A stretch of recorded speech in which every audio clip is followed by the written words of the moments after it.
Hello guys, bersama saya lagi dalam Alright Nopod Channel.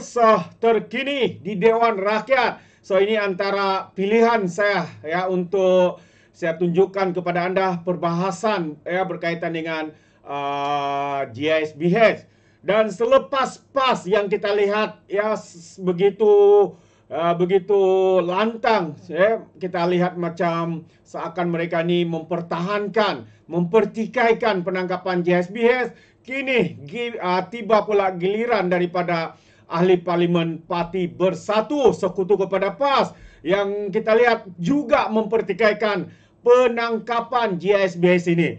Jadi sahabat semua, saya ingin membawakan anda dua perbahasan yang berbeza tetapi pendirian yang berbeza. Satu mahukan GISBH ini diambil tindakan sekerasnya, dan satu lagi seakan mendukung dan juga mempertikaikan penangkapan mereka dengan menggunakan berbagai alasan. Dengan menggunakan alasan kononnya kecelaruan, huru-hara yang dibuat penangkapan yang tidak tepat dan sebagainya. Jadi mari kita lihat ya kenyataan mereka ini ya di dalam sirih perbahasan ya berkaitan dengan GISBH yang telah pun difatwakan sebagai ajaran sesat ini. Jadi mari kita tonton video ini. Terima kasih Tan Sri Speaker kerana memberi ruang kepada Bukit Medira untuk mengambil bahagian dalam perbahasan ini. Jadi hari ini dengan rasa teramat marah, saya ingin menyuarakan mengenai kes GISBH yang menggegarkan negara baru-baru ini. Terutamanya kali bila saya telah membaca sebuah artikel yang berjudul GISB pleads to be allowed to continue business activities. Memang kita tidak boleh nafikan bahawa perniagaan GISBH telah berkembang maju merentasi sempadan. Namun pada hari ini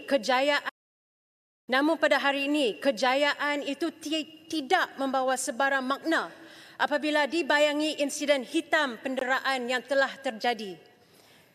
Jenis masyarakat apakah kita jika kita membiarkan mereka terus beroperasi? Sedangkan kita sudah tahu kekejaman yang berlaku di sebaliknya. Kanak-kanak ini sepatutnya dijaga, dilindungi dan disayangi. Sebaliknya mereka didera dan dikhianati. Jenayah yang dilakukan ke atas kanak-kanak ini terlalu parah sehingga kan tiada kejayaan perniagaan, tiada rayuan daripada peguam yang mampu menyembuhkan luka mereka. Jadi sebagai orang dewasa, sebagai ibu bapa, kita juga memikul tanggungjawab untuk melindungi anak-anak kita daripada bahaya. GISBH telah gagal melindungi kanak-kanak ini. Begitu juga ibu bapa mereka serta orang lain yang berpeluk tubuh tanpa berbuat apa-apa untuk membiarkan perkara ini terus terjadi. Tiada pengkhianatan yang lebih besar daripada kegagalan untuk mempertahankan seorang kanak-kanak.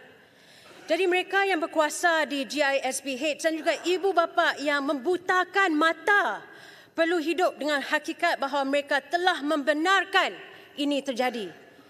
Kita tidak boleh biarkan pengkhianatan seumpama ini berlaku begitu sahaja. Jadi GISBH tidak layak untuk terus beroperasi. Mereka telah hilang hak tersebut. Mereka telah menyalahgunakan hak itu dengan cara yang paling menjijikkan. Mereka merayu untuk mengekalkan perniagaan mereka. Tak malu. Selepas apa yang berlaku terhadap kanak-kanak yang tidak berdaya mempertahankan diri, mereka berfikir mereka boleh teruskan operasi seolah-olah tiada apa yang berlaku. Di sini saya perlu meletakkan sempadan dan juga menoktahkan semuanya. Saya ingin juga mencadangkan agar kerajaan segera mengambil alih semua aset perniagaan GISBH. Pastikan keuntungan itu tidak lagi memihak kepada para pendera. Biarkan ia digunakan untuk anak-anak yang mereka sakiti. Jika GISBH benar-benar menyesal, jika mereka benar-benar peduli tentang kebajikan kanak-kanak seperti yang mereka dakwa, mereka akan berundur dan membiarkan kerajaan mentransformasikan perniagaan-perniagaan itu untuk sesuatu yang akhirnya boleh membawa kebaikan. Keuntungan daripada perniagaan GISPH boleh disalurkan untuk membiayai perkhidmatan penting bagi kanak-kanak, iaitu perkhidmatan yang amat diperlukan untuk mencegah penderaan di masa depan dan juga membantu mereka yang telah menjadi mangsa. Sebagai contoh, keuntungan itu boleh membiayai rumah tempat pelindungan untuk kanak-kanak yang melarikan diri daripada penderaan ataupun menyediakan akses kepada pendidikan yang berkualiti untuk kanak-kanak yang kurang nasib baik ini. Ia juga boleh menyokong perkhidmatan kaunseling psikologi dan juga program-program pemulihan trauma bagi mangsa yang teraniaya di bawah pengawasan GISPH. Kita boleh menggunakan sumber ini untuk mewujudkan pusat pelindungan kanak-kanak, tempat di mana kanak-kanak dan keluarga mereka boleh mendapatkan sokongan untuk mereka membina semula kehidupan. Jadi moving forward, dengan izin, pelindungan dan jagaan kebajikan kanak-kanak ini boleh disalurkan juga kepada kanak-kanak lain, bukan hanya mangsa GISPH yang telah dizalimi oleh golongan syaitan yang memakai topeng manusia. Ini bukan soal balas dendam. Ini soal keadilan. Ini soal berdiri teguh untuk membenarkan ketika sistem gagal melindungi golongan yang paling memerlukan. Jadi bagi kanak-kanak yang telah dibisukan, kita akan bersuara. Bagi kanak-kanak yang telah menderita, kita akan berjuang. Dan bagi setiap kanak-kanak yang masih bercita-cita tentang dunia yang selamat, dunia yang penuh kasih sayang, kita akan pastikan keadilan ditegakkan. Jadi itulah sahaja yang Bukit Bendera ingin sampaikan. Sekian, terima kasih. Baik, terima kasih. Saya jemput Masjid Tanah.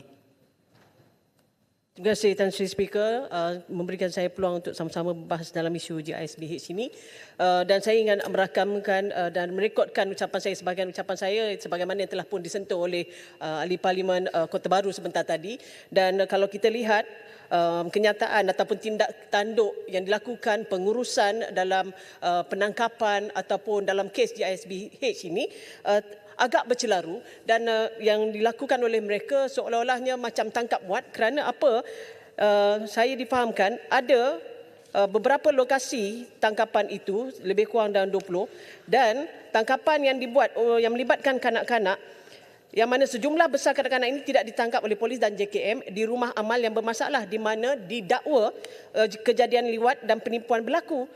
Malah pihak polis dan juga JKM telah menangkap mereka secara salah di premis yang bukan merupakan rumah amal, iaitu pusat jagaan nursery, sekolah, asrama, pusat tahfiz dan penempatan pekerja GISPH.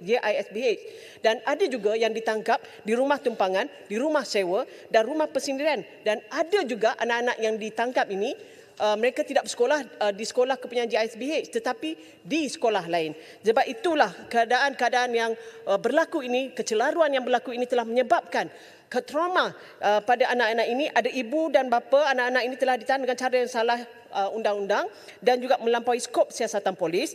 Ada ibu bapa dan anak ditahan telah mengalami penderitaan, mental depression dan kemurungan, gangguan psikologi kerana dipaksa berada dalam tahanan polis. Dan ada anak-anak termasuk yang masih lagi menyusu badan terpaksa berpisah dengan ibunya, dan ada juga ibu yang syarat mengandung dipaksa melalui satu kehidupan dalam tahanan sedangkan anak dirampas dan dipisahkan daripada, dan pelbagai lagi episod yang menyedihkan. Saya sebagai ibu dan sebagai parents juga merasakan amat sedih dengan keadaan yang menimpa mereka. Sebab itulah saya ingin bertanyakan kepada pihak kerajaan, bagaimanakah pengurusan yang diberikan oleh pihak kerajaan dalam memastikan supaya semua pihak ini terjaga. Dan kita ingin tahu berapakah kekuatan yang ada di pihak kerajaan melalui KDN, melalui JKM, melalui pelbagai agensi lain dalam menguruskan pelbagai mangsa ini. Sebab kita lihat bahawa apabila dalam keadaan-keadaan ini yang melibatkan pelbagai pihak, kita hendak tahu bahawa dalam melibatkan anak-anak ini juga ada berlakunya pelanggaran di bawah perkara 9 dan juga 18 Konvensyen mengenai hak kanak-kanak CRC. Dan apabila anak-anak ini telah dirampas dan dipisahkan daripada ibu dan ayah mereka.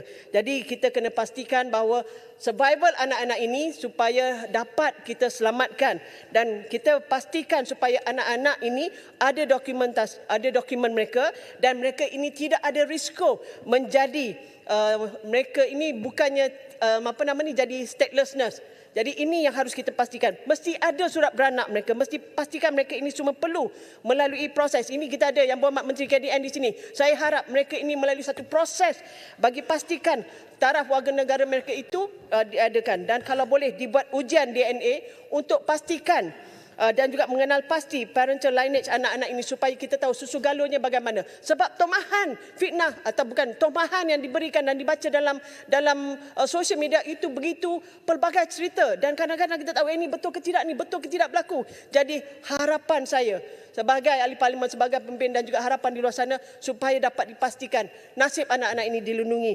Dan bolehkah kerajaan lakukan ini? Walaupun melibatkan kos besar, adakah kerajaan bersedia untuk mengeluarkan subsidi dalam melakukan semakan ujian DNA ini? Dan perlu juga ada tempoh transit dan juga dilakukan screening sebelum anak-anak ini kembali ke pangkuan keluarga, termasuklah kaunseling, termasuklah pendidikan yang diberi untuk anak-anak ini. Dan kesemua ini perlu dilakukan semasa sekarang ini perlu dilakukan dan juga selepas penyiasatan. Kerana kita nak kerajaan buat pelan jangka pendek, pelan jangka sederhana dan juga pelan jangka masa panjang dalam menangani permasalahan isu GISBH ini, terutama sekali yang melibatkan anak-anak, melibatkan ibu.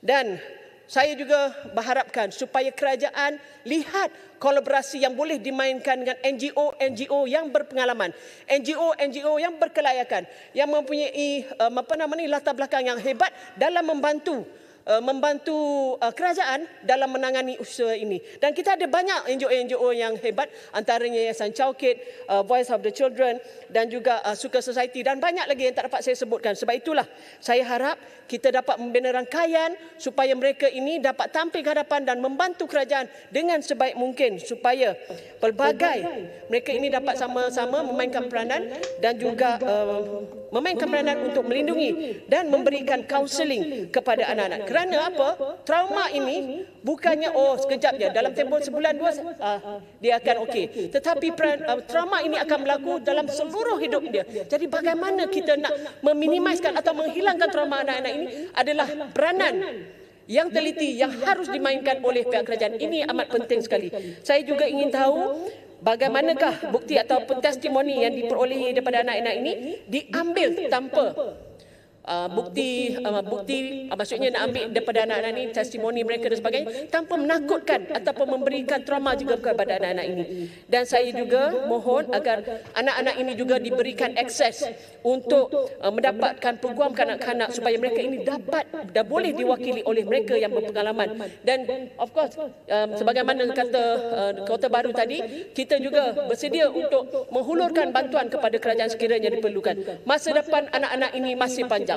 Masa depan anak ini jangan kita ranapkan dengan perancangan yang membuta tuli dan entah apa-apa. Sebab itulah perlu ada perancangan yang baik dan teliti untuk mereka. Saya harap peranan kolaborasi semua pihak harus dimaksimumkan supaya apa juga yang dihasratkan oleh semua rakyat Malaysia akan dapat terpelihara. Dan kalau boleh, kalau mereka didapati tidak selamat pulang ke rumah, jadi kita pastikan mereka ini dihantar ke pusat-pusat pelindungan yang multidisciplinary task force dan juga jawatankuasanya dan bukannya hanya kepada rumah RKK. Dan saya juga menggesa kepada pihak kerajaan supaya ada SOP dan juga minimum standard dalam mewujudkan operasi rumah-rumah sedemikian. Itu saja. Dengan itu, Tuan Yang Ketua, saya menyokong. Terima kasih. Alright. So itu dia sahabat semua perbahasan daripada dua wanita ahli parlimen daripada kerajaan dan juga pembangkang.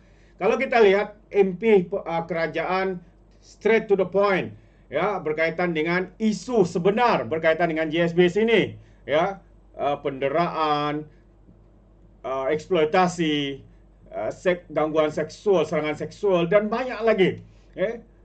Direct to the point. Tapi apa yang saya lihat pada pandangan saya, ucapan daripada ahli parlimen pembangkang Parti Bersatu ini, mulanya mereka cuba mempersoalkan kononnya tangkapan ini kucak-kacir dan sebagainya, kononnya tindakan polis ini satu yang pelik dan sebagainya. Ya, jadi kita boleh nampak sebenarnya sahabat semua, mereka secara halus cuba untuk mempertikaikan penangkapan ini. Kenapa mereka ditangkap? kenapa JSBS ini begitu dan begini. Mereka tidak ada menyentuh pun sebenar persoalan pokok yang yang perlu dibahaskan di dalam isu JSBS ini. Dan akhirnya di dalam perbahasan mereka cuba menyatakan, memusingkan semula bahawa kononnya mereka menyokong apa yang dilakukan. Jadi cuba anda sahabat semua bayangkan bagaimana bijaknya mereka memusingkan cara mereka. Pada pandangan saya cara mereka menunjukkan sebenarnya mereka menyokong, tetapi di sebalik semua itu katanya mereka sokong tindakan untuk JSBS ini diharamkan dan sebagainya. Betapa hebat. Inilah permainan ucapan kata-kata daripada politikus, sahabat-sahabat semua. Memang bijaksana. Memang bijak sini. Ini pandangan saya lah. Bagaimana dengan anda sahabat semua? Selepas mendengar dua perbahasan ini, adakah anda seirama dengan saya atau tidak? Ya, kita boleh berikan pandangan di dalam ruangan komen. Jadi terima kasih. Izinkan saya untuk mengundurkan diri dan seperti biasa peribahasa mengatakan, tapapun kangkap, 2 ton keinginan. Dalam bahasa Melayunya, tepuk dada, tanya selera. Sekian je daripada Alright Nopa Channel. Kita berjumpa lagi. Bye-bye.